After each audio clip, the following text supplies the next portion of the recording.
Ever seen a cop car that couldn't outrun a kangaroo? In the 1950s Australia, police chased crooks in cars with engines weaker than your nan's mobility scooter. These 5 bizarre police cars somehow managed to uphold the law, despite having less grunt than today's lawnmowers. And wait till you see what they called their first pursuit vehicle. It's bloody hilarious. Number 5. The 1950 Ford Prefect.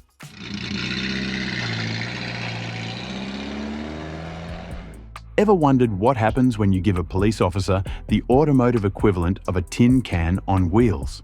Welcome to the 1950 Ford Prefect, the British import that had Australian criminals doing double takes when they spotted it in their rearview mirrors.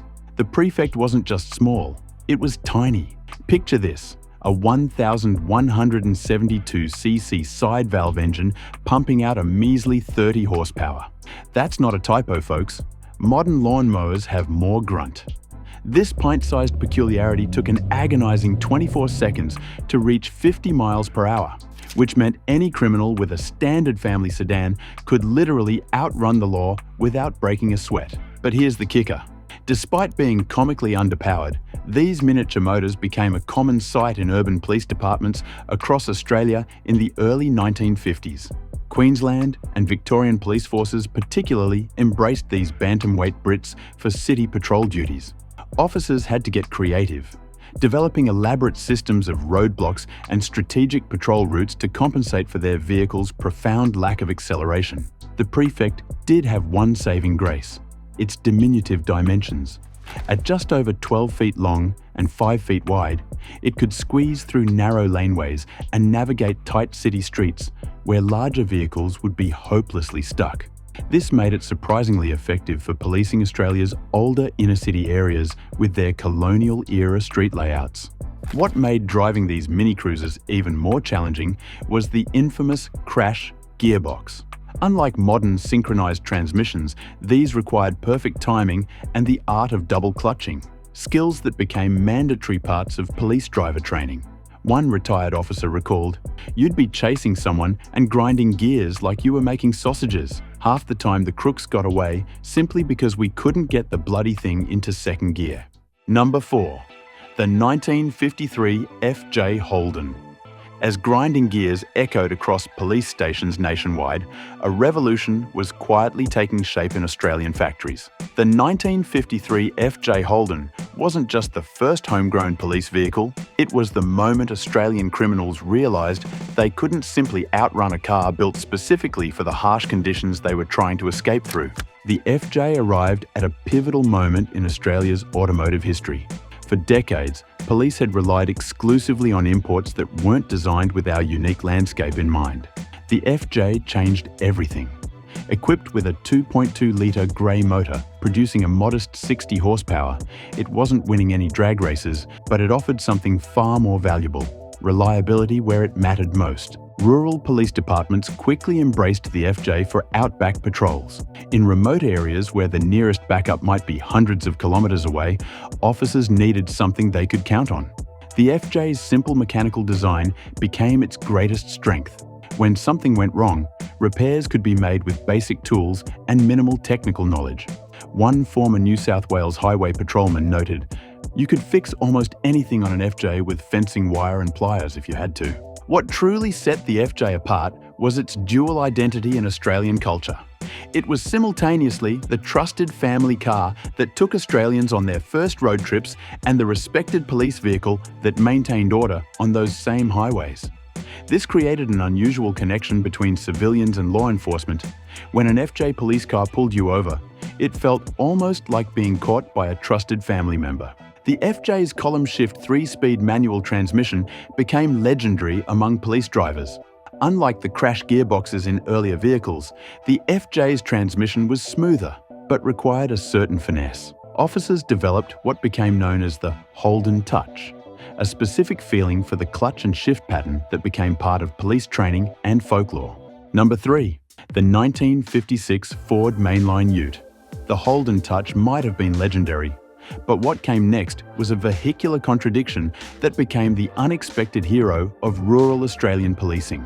Just as officers were mastering the subtleties of the FJ, Ford unleashed something that would redefine what a police vehicle could be in the unique Australian context. The 1956 Ford Mainline Ute wasn't just another addition to the police fleet, it was Australia's answer to a question other countries never thought to ask. Why can't a police vehicle chase down criminals and haul equipment at the same time? This automotive mullet, business in the front, utility in the back, embodied the practical innovation that defined Australian automotive culture. Underneath its bonnet, the Mainline came armed with a 3.9-litre straight-six engine pumping out 115 horsepower. More than enough muscle to pursue speeders across the newly expanding highway systems connecting Australia's vast distances. But raw power was only half the story. The true genius of the Mainline was its split personality. In remote police stations where budgets were tight and a single vehicle often needed to perform multiple duties, the Mainline became indispensable. One former Queensland officer recalled, "We'd catch a rustler in the morning and use the same vehicle to transport confiscated livestock in the afternoon. Try doing that with a sedan." The versatility of these utes made them perfect for the challenges of outback law enforcement. Officers regularly customised their vehicles with specialised equipment, lockboxes for secured evidence transport, auxiliary fuel tanks for extended patrols, and ruggedized radio equipment for maintaining communication in remote areas. What truly set the Mainline apart was how it adapted to the uniquely Australian policing environment. In larger American cities, police departments could afford specialised vehicles for different tasks, but Australia's vast territories and limited resources demanded ingenuity. The Mainline Ute became the physical embodiment of the make-do-with-what-you've-got mentality that characterised Australian rural policing. Number 2. The 1958 Chrysler Royal AP1. In 1958, everything changed when the Chrysler Royal AP1 arrived with a thunderous rumble that sent shockwaves through both the police force and the criminal underworld. The Royal AP1 wasn't just another addition to the police fleet, it represented a fundamental shift in the balance of power on Australian roads. For the first time, police had access to genuine American V8 muscle, courtesy of a 313 cubic inch engine producing a then staggering 230 horsepower. The sheer size of the Royal was intimidating by Australian standards of the day. Standing nearly 5 feet tall and stretching over 16 feet long, it dwarfed the British and Australian cars that dominated the roads. Its imposing presence alone was enough to make speeders think twice before pushing their luck. These powerful machines required a completely new approach to police driver training. The South Australian Police Department established Australia's first dedicated high-speed pursuit course specifically for Royal drivers. As one former instructor noted, "We lost 2 training vehicles in the first month alone." Officers used to smaller cars weren't prepared for how quickly the V8 built speed or how differently it handled in corners. The Royals weren't distributed equally across police departments. Their specialised nature meant they were typically assigned to highway patrol units and traffic divisions where their power could be properly utilised. A former New South Wales highway patrolman recalled, "Getting assigned to a Royal was a sign you'd made it to the elite ranks. They were our equivalent of a modern interceptor, the car every serious traffic cop wanted to drive." What made these vehicles particularly suited to Australian policing was their unique hybrid nature. Though powered by American V8 engines, they were assembled at Chrysler's Adelaide factory with modifications specifically for local conditions. Heavier duty suspension components, larger cooling systems, and reinforced chassis members helped the Royals handle the punishment of Australia's notoriously rough country roads. Number 1. The 1959 Ford Zephyr MK2. While the Chrysler Royal dominated with raw power, the 1959 Ford Zephyr MK2 pioneered something entirely different for Australian police work: balance. This British export became the first vehicle officially classified as a dedicated pursuit car in many Australian police departments, marking a significant shift in how authorities approached high-speed chases. The Zephyr struck the perfect middle ground in police vehicle evolution. Its 2.6-litre straight-six engine delivered 86 horsepower, modest by modern standards but substantial enough for serious pursuit work while maintaining fuel economy that the gas-guzzling V8s couldn't match. This efficiency meant officers could patrol longer without refueling. a crucial advantage when monitoring Australia's expanding road network. What truly set the Zephyr apart wasn't just power, but its revolutionary handling characteristics. It featured independent front suspension with McPherson struts, technology that was remarkably advanced for a police vehicle of the era. This suspension system kept all four wheels firmly planted even on Australia's notoriously uneven country roads. The Zephyr's distinctive black and white paint scheme became an intimidating sight in rear-view mirrors across the country. Western Australia's Highway Patrol Superintendent noted in a 1960 departmental report, "The Zephyr's recognisable profile alone has proven a deterrent to speeding motorists, who now think twice before attempting to outrun our units." Officers praised the Zephyr's visibility and ergonomics. The large greenhouse design provided excellent sight lines, while the cockpit layout allowed for quick access to the column-mounted 3-speed gear shift without removing hands from the steering wheel. A genuine safety innovation during pursuit scenarios.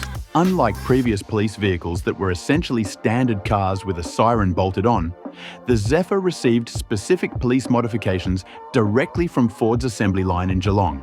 These included upgraded alternators to power additional electrical equipment, heavy-duty cooling systems, and reinforced brake components that could withstand the punishment of pursuit driving.